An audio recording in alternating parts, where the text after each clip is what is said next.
Today I got a build that I guarantee you have never seen before. This build focuses on dealing a ton of damage while maintaining high mobility and also backs it up with a surprising amount of tankiness. We're going to start out by going 1 level into Living Blade Sorcerer and then 19 levels into Swashbuckler Rogue. What is the Living Blade Sorcerer, I hear you asking? Well, dear viewer, it is one of the 10 plus subclasses that are coming to us through Grim Hollow's Valikan Clans. Valikan Clans is a Kickstarter launched by Grim Hollow. It includes a source book as well as an adventure book. In the source book, you're going to get 10 plus subclasses. In the campaign book, you're going through a year-long adventure where you have base building elements, mass combat mechanics, as well as a survival portion when winter comes. I am a huge sucker for Norse mythology, all about it. I had to back this project right away. If you're anything like me and you love that Viking vibe, consider checking it out. Or if you're just interested in some really brutal subclasses, consider checking it out as well. Grim Hollow was nice enough to send us 1 level of their Living Blade Sorcerer to share with you guys as a bit of a showcase here. So let's get into Living Blade Sorcerer. Well, a Living Blade Sorcerer, you know, they may be a sorcerer, but they're also a Viking, which means they're not a coward. They're going to be in the front lines, and I think this is what we've all been waiting for. We've been waiting for a gish sorcerer, and we find it here. Now, the first thing you're going to need to understand about your Living Blade Sorcerer is that they have stances, 2 to be specific. The first is the knife, which sells through the air. This is a hit and run type sorcerer. You begin floating off the ground a little bit, and your swords begin floating outside of your hands. They kind of revolve around you. Your melee weapon attacks get a 5-foot reach increase, and you gain a 10-foot movement increase, meaning that because we have reach and higher movement, we're really starting to look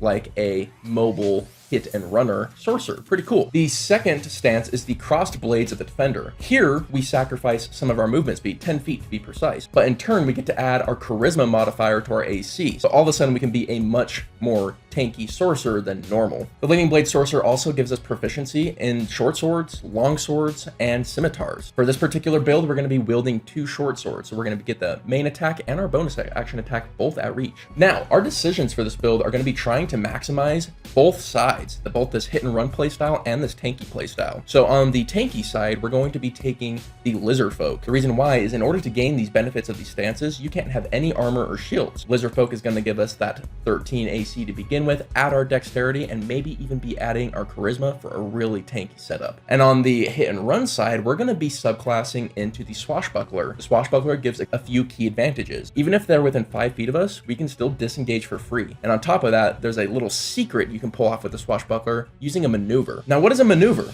Well, every single Valikan subclass get some form of these maneuvers. They represent the fact that we are Vikings. There is no such thing as a Viking who doesn't have some form of martial prowess. So if you have a fighter subclass, it's going to be a lot of martial prowess. Well, if you have a sorcerer subclass, like we do in this case, it represents some martial prowess. With our 1 level dip, we get to pick 2 of these maneuvers. The first one enhances our mobility style. This is called Viper Parry. Now, what Viper Parry is going to allow us to do is it's going to allow us to make an opportunity attack when they come into our weapon's reach, which has extended reach. If they so happen to be next to an ally or we have advantage, we can also get sneak attack off with this attack. So it increases our offense, weaponizing our reactions. And it's going to make positioning really, really interesting and fun. You need to position yourself in such a way that you need to go through one of your allies. And I think that's a fun skill-based thing this character brings. But not only are you going to get this opportunity attack, they then need to make a constitution save. And this is going to be against your charisma spell save DC. If they fail it, they're going to take additional poison damage and their speed is going to be dropped to 0, meaning they can't approach you anymore.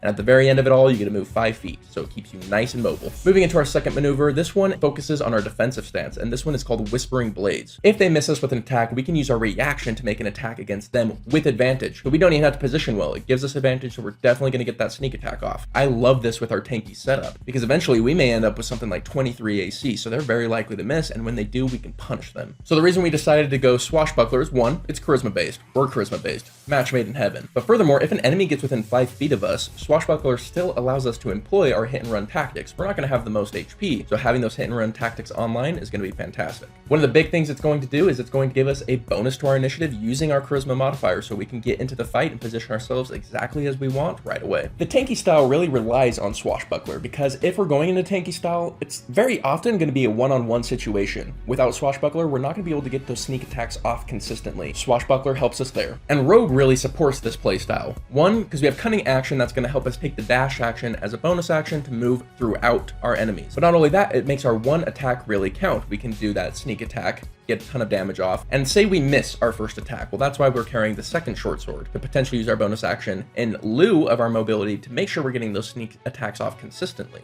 And on the other hand, uncanny dodge really helps our tanky side. We're going to be dodging a lot of attacks, and when we don't, we can uncannily dodge them. As far as our ASIs are concerned, getting dexterity maximized is so potent with this build, so that's where we're going to start. Afterwards, I'm going to pick up resilient wisdom to cover our weakness in our wisdom saves. Then after that, I'm going to be going straight charisma. You're basically getting the benefits of extra initiative and extra AC, getting that charisma, and any spellcasting you may pick up along the way. Now, as a sorcerer, we're only going to get one maneuver point at the beginning of the game. That's not going to go far. That is one single maneuver. But what we can do is we can trade our spell slots, which we're going to do every day. So we can take a single level spell slot and trade it for a single maneuver point. That way we can do up to 3 maneuvers a day, which means 3 of these bonus sneak attacks per day. As for our weaknesses, we're going to really struggle with mob combat, so we can only hit one enemy at a time, especially if those mobs are really fast and can get close to us faster than we can run away. And of course, I already mentioned our wisdom saving throws are going to be a problem, which is why we're taking the resilient wisdom feat. At the end of the day, we're going to be a high damage consistent striker. We're going to be able to get attacks off during our turn, and we're going to be able to get our sneak attacks off on our opportunity attacks fairly often as well. But most of all, we're going to be surprisingly tanky for a rogue. Most rogues cannot go toe to toe with anyone, and we can do it pretty dang well. Think about this for a second. That was one level of one subclass, and we did a totally new and unique rogue using that. Now, I want you guys to consider for a moment that there's going to be 10 plus subclasses, and all of them have these maneuvers. And when you multi-class them, you can share maneuvers and maneuver points. This is going to expand character building to an actually insane degree, and I'm really excited. There's a lot of fun flavors they're bringing here that I wish I could tell you guys, but if you found this interesting, go check out their Kickstarter. If you use our link in the description down below, it'll let them know who sent you. I just think you're getting an insane amount of value here. You're getting 2 books, you're getting an adventure, you're getting subclasses, you're getting new mechanics, and it's just cool. I don't know what else to say. I'm hyped as hell about it. It's just Vikings, man. Already pledged. Hope you guys do too. Okay, bye.